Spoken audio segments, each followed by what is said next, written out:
Hello and welcome to this demo on using the Call Stack panel in UiPath Studio. In this video, we'll learn how we can use the Call Stack panel to identify the next activity to be executed and its parent containers. For this demo, we're using the same project that reads employee data from an Excel file and enters it into the web form. Just like the Watch and Immediate panels, to see the Call Stack panel, we need to run the workflow in debug mode. But first, let's toggle a breakpoint on the Enter Email sequence. Done. Let's start debugging. We'll let the robot run until it reaches the breakpoint.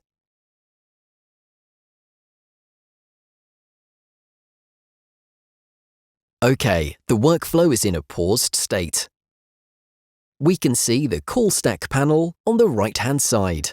While the execution is paused in debug mode, it shows the next activity that it'll execute as well as its parent containers. It gets filled in after using step into, break, slow step, or after the execution was paused because an error or a breakpoint was encountered. Double-clicking a container in the Call Stack panel will focus on it. Let's double-click Sequence for debugging. Note that it focuses on the container. The same with Use Browser, for each row, Body, and finally the sequence holding the breakpoint. Enter email address. Let's expand the Enter email address sequence. We have two activities here.